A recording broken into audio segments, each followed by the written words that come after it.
आदिन्य दाना पेड़ मणि सिक्खा पदम समादयामि, कि मैं कभी चोरी नहीं करूंगी। हमारी इसकी मीटिंग भी चलती है सुबह 5 बजे से 9 बजे तक और फिर 2 बजे से रात के 12 बजे तक। कभी भी इसमें मतलब ज्वाइन हो सकते हैं मोबाइल के जरिए। इसको दूर करने के लिए हमें धम्मपद को ग्रहण ही करना पड़ेगा। बाबा साहब को मार्ग को अपने जीवन में मनोसात करना पड़ेगा। जो बाबा साहब ने हमें बुद्ध का जो धम्म दिया है, ये हमारे जीवन को बदल कर रख देगा। धम्मपद संघ ने कोर्स स्टार्ट किया है। इसमें 2 पेज का मात्र कोर्स है, जिसमें पंचशील है, धम्मपालन गाथाएं हैं, सभ्य सत्ता है, सब दुख मुक्ति गाथा है। जो इन चीजों को अपने जीवन में उतार लेगा, उसका जीवन बदल जाएगा।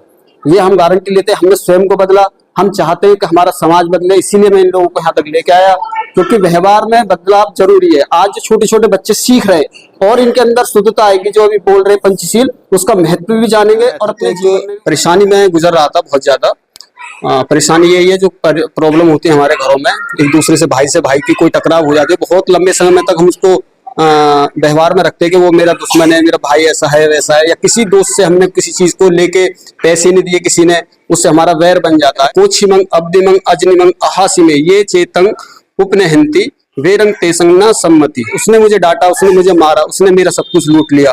जो ऐसा मन में बनाए रखता है, उनका वैर कभी शांत नहीं होता। ये वैर हमारी जिंदगी में हमें आपस में मिलने की शिक्षा होंगे। क्या आप सभी लोग चाहते हैं कि ऐसी शिक्षा हमारे गाँव में हो? संघ, हमारा जो धम्मपद संघ है, हम इससे जब नहीं जुड़े थे तो हम कुछ भी नहीं जानते थे। पाली भाषा भी नहीं आती थी, ना हमें ये पंचशील आते थे, ना 5 पद का ज्ञान था हमारे पास। तो जैसे हम धम्मपद संघ से जुड़े तो हमारे को बहुत कुछ सीखने को मिला। हम तो पाली भाषा जानते ही नहीं थे, होती कैसी है।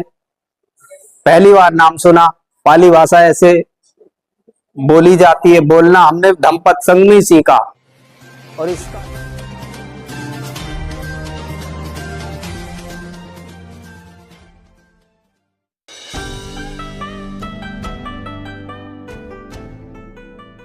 जय भीम, नमो बुद्धाय, नमन जी।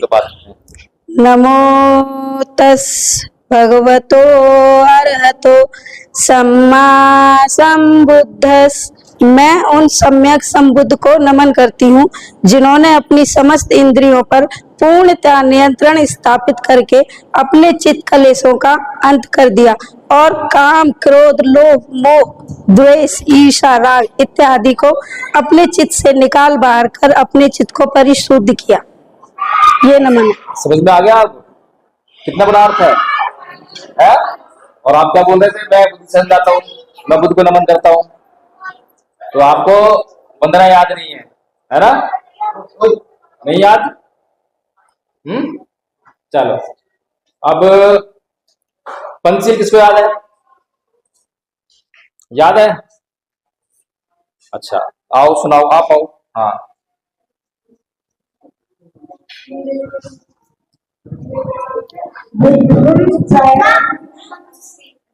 पंचशील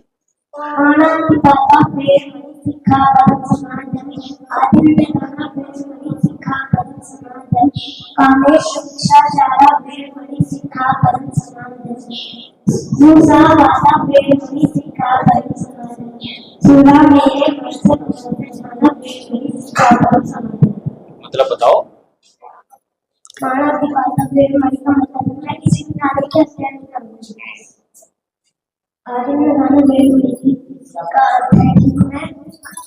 आप आओ, आपको आता है?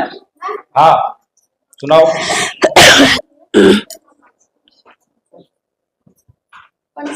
पंचशील बोलो। पाणातिपाता वेद मणि सिक्खा पदम समादयामि। आदिन्य दाना वेद मणि सिक्खा पदम समादयामि। इसका मतलब है कि मैं कभी चोरी नहीं करूंगी। कामेश शिक्षा चारा वेद मणि सिक्खा पदम समादयामि। मैं कभी किसी स्त्री मां बहन बेटियों को गंदी नजर से नहीं देखती। मूसा वाला वेद मणि सिक्खा पदम समादयामि। मैं कभी झूठ नहीं बोलूंगी। काम निग्रह मार्च कुमार ठाना वेद मणि सिक्खा पदम समादयामि। मैं कभी नशीले पदार्थ का सेवन नहीं करूंगी। बहुत बढ़िया। तो जब बोलते हैं आप पदम होता है, पदम होता है, पदम या पदम, पदम गलत है। ऐसे ही आप तस्य, आप बोलोगे नमो तस्य, तस्य बोलते हैं संस्कृत में, और भगवान की भाषा कौन सी थी? पाली। तो पाली में क्या बोलेंगे? तस्य। आचार्य जी का मतलब तस्य, है ना? ऐसे ही आचार्य जी को सुनाएंगे तो वो कहेंगे परम पाणाति पाता वेरमणि सिक्खापदं समादियामि। हर समझ आ रहा है? चलो अब मैं आदरणीय आचार्य हुकुम सिंह बुलाता हूँ और वो आपको धम्पद सुनाएंगे। धम्पद के उपाध्याय दीपिका भाई। आप सभी को मेरा सादर जय भीम नमो बुद्धाय। धम्पद के पद जानते हैं आप लोग बच्चों? धम्पद का पहला पद है मनोपुब्बम गमा धम्मा मनोसेटा मनोमया मनसा चेपत उठैन भास्ति वा करोति वा ततो नंग दुखमन्वेति चक्कं पवेतो पदं। तो इसका हिंदी अर्थ है कि मन सभी प्रवृत्तियों का अगुवा है, मन ही उनका प्रधान है, वे मन से ही उत्पन्न होती है। यदि कोई दूषित मन से वचन बोलता है या पाप कर्म करता है तो दुख उसका अनुसरण उसी प्रकार करता है जिस प्रकार की चक्का गाड़ी खींचने वाले बैलों के पैरों का।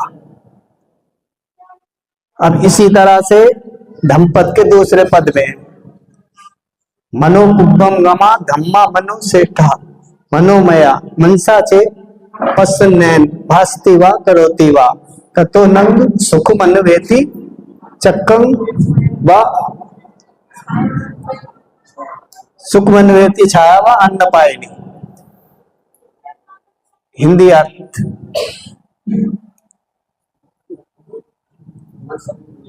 मन सभी प्रवृत्तियों का अगुवा है, मन ही उनका प्रधान है, वे मन से ही उत्पन्न होती है।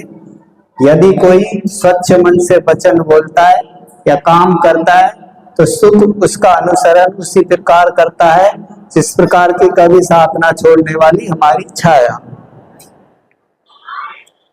अब इसी तरह से तीसरा पद है अकोची मंग अवधि मंग आजीनी मंग आसी में ये चेतंग उपनहंती बेरंग देशंग ना सम्मति।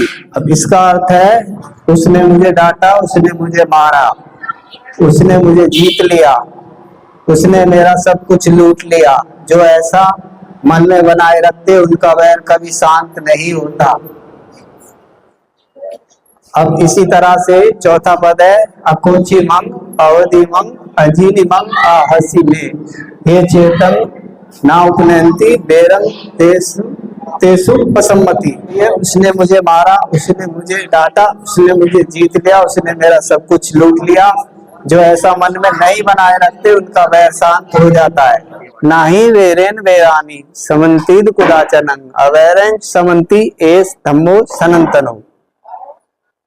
नी बैर से वैर कभी शांत नहीं होते, अवैर से ही शांत होते हैं। यही संसार का सनातन नियम है। दंपत संघ, हमारा जो दंपत संघ है ये बहुत अच्छा है। हम इससे जब नहीं जुड़े थे तो हम कुछ भी नहीं जानते थे, पाली भाषा भी नहीं आती थी, ना हमें ये पंचशील आते थे, ना 5 पद का ज्ञान था हमारे पास। तो जैसे हम धम्पद संघ से जुड़े तो हमारे को बहुत कुछ सीखने को मिला।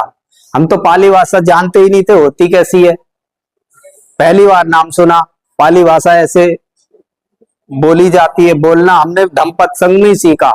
इसमें मतलब पाली भाषा को इस तरह से बोला जाता है, नहीं तो पाली तो हमने कभी सुना भी नहीं था, बोलने की तो बात बहुत दूर है। ये जो हमारा धम्पद संघ है बहुत अच्छी वो है। अगर इसमें जो भी एडमिशन लेते हैं ज्ञान की बहुत सारी बातें मिलती बताने को मिलती हैं, और भगवान बुद्ध के ज्ञान के ऊपर भी बहुत बातें होती हैं। हमारी इसकी मीटिंग भी चलती हैं सुबह 5 बजे से 9 बजे तक, और फिर 2 बजे से रात के 12 बजे तक। कभी भी इसमें मतलब ज्वाइन हो सकते हैं मोबाइल के जरिए। और अगर हम इनको सीखते हैं धम्म की बातों को तो हमारे घर परिवार में भी बहुत परिवर्तन होता है। जैसे बच्चे हैं, अब हम बड़े लोग सीखेंगे तो अपने बच्चे भी सीखेंगे। बोलने चालने की सभ्यता आती है।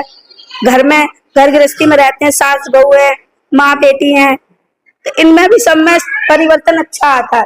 अब एक दूसरे से जब हम अच्छे से बोलेंगे, अच्छे से व्यवहार करेंगे, तो घर में सुख शांति आएगी। तो वही हमारा दंपत्ति संघ भी सिखाता है। भगवान बुद्ध की राह चल के सब पापस अग्रण कुशलस उपसंपदा सचित्त परियोदपनक एतंग बुद्धानुशासनम। सभी पाप कर्मों का ना करना, सभी पुण्य कर्मों का संचय करना, अपने चित्त को परिशुद्ध करना, यही बुद्धों की शिक्षा है। अगर हम उस पर चलते हैं तो हमारे चित्त में कितना परिवर्तन आएगा। अगर हमारे चित्त में परिवर्तन होगा तो हमारे घर परिवार में भी परिवर्तन होगा, हमारे बच्चों में भी होगा। आज की जो पीढ़ी है, कोई नशे की तरफ जा रही है, कोई कहीं जा रही है, तो कम से कम उससे तो बचेगी। तो दंपत्ति संघ में अगर आप आते हो, जुड़ते हो, तो आपको बहुत अच्छा लगेगा और बहुत अच्छी शिक्षाएं मिलेंगी। सभी को मेरा जय भीम, नमो बुद्धाय। मुझे सभी परिचय हैं। एक दंपत्ति संघ में पहली बार में जब जुड़ा था तो पंचशील वगैरह हम नहीं कर पाते थे सही से, लेकिन पंचशील का महत्व भी नहीं जान पाए कि जीवन में है क्या। तो इसमें जब मैं आया था तो एक परेशानी में गुजर रहा था, बहुत ज्यादा परेशानी यही है, जो प्रॉब्लम होती है हमारे घरों में, एक दूसरे से भाई की कोई टकराव हो जाती है। बहुत लंबे समय में तक हम उसको व्यवहार में रखते हैं कि वो मेरा दुश्मन है, मेरा भाई ऐसा है वैसा है, या किसी दोस्त से हमने किसी चीज को लेके पैसे नहीं दिए किसी ने, उससे हमारा वैर बन जाता है। तो इसमें गाथा है अकोच्छिमंग अब्दिमंग अजनिमंग अहासिमे ये चेतंग उपनहंती वेरंग तेसंग न सम्मति। तो ये कहती है गाथा कि उसने मुझे डांटा, उसने मुझे मारा, उसने मेरा सब कुछ लूट लिया। जो ऐसा मन में बनाए रखता है उनका वैर कभी शांत नहीं होता। ये वैर हमारी जिंदगी में हमें आपस में मिलने नहीं देता है।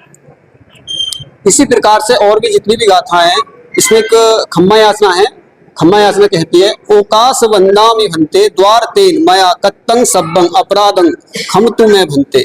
जी हमें माफ करिए, हमें 3 द्वारों मन वचन कर्म से हमारे द्वारा जो भी अपराध हुए होंगे उन सबको क्षमा कीजिए। हमारे मन से पाप होते हैं, कर्म से भी पाप होते हैं और वचनों से पाप होते हैं, लेकिन हमको मालूम नहीं होता कि हम कब कब पाप कर रहे हैं। जैसे कि मन में किसी को गाली दे रहे हैं, हम मन ही मन में गाली दे रहे हैं, या फिर विचारों से गाली दे रहे हैं हम, या फिर किसी के साथ हम हिंसा कर रहे हैं। ये तीनों पाप की श्रेणी में आते हैं। तो हमें इन्हें बचने के लिए हमें धम्म सीखना चाहिए कि धम्म हमें कहाँ कौन से अच्छे रास्ते पे ले जाता है। और बाबा साहब ने हमें बुद्ध धम्म का रास्ता इसीलिए दिया कि हमारा जो समाज है शिक्षित बने और जो आज नशा की लत में लगा हुआ है उससे थोड़ा बचे।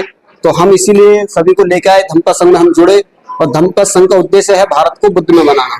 हमारी जो माताएं बहनें हैं, अगर वो दंपत्ति संघ को सीखते हैं, जो घरों में जो व्यवहार आज हो रहे हैं, सास बहू की नहीं बनती है या बाप बेटे की नहीं बनती है, वो कारण है द्वेष का। और द्वेष को दूर करने के लिए हमें दंपत्ति को ग्रहण ही करना पड़ेगा। बाबा साहब को मार्ग को अपने जीवन में मनोसात करना पड़ेगा। जो बाबा साहब ने हमें बुद्ध का जो धम्म दिया है, ये हमारे जीवन को बदल कर रख देगा। दंपत्ति संघ ने कोर्स स्टार्ट किया है। इसमें 2 पेज का मात्र कोर्स है, जिसमें पंचशील है, धम्मपालन गाथाएं हैं, सभ्य सत्ता है, सब दुख मुक्ति गाथा है। जो इन चीजों को अपने जीवन में उतार लेगा उसका जीवन बदल जाएगा।